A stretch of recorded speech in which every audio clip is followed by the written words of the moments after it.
So if you want your services, for example, your SSH server or your Apache 2 web server to start up on boot in Linux, this is what you need to do.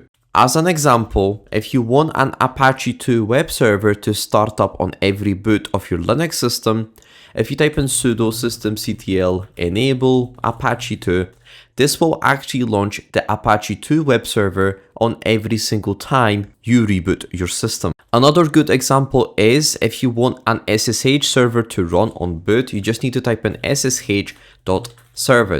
Now, some services might have different names. All you need to do is basically just Google your service and it should show you the name of your service. However, if you're having problems with your service, there is an actual command that will allow you to see what is the service name.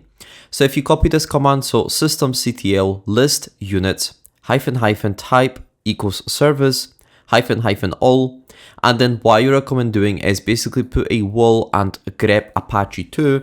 This will actually allow you to filter out and quickly see what is the service name. As an example, let's type in app armor. And as you can see, there is an app armor.service, which basically if you type this into systemctl enable, it will basically launch on startup.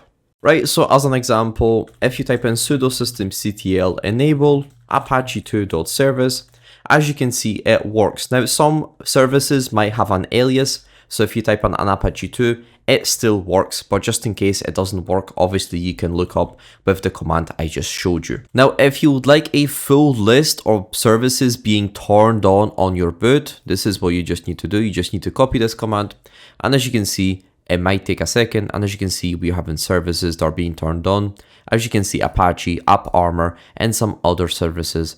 If you would like to master Linux in 7 days, there is a free course and free guides waiting for you in the description down below. Thank you for watching and peace.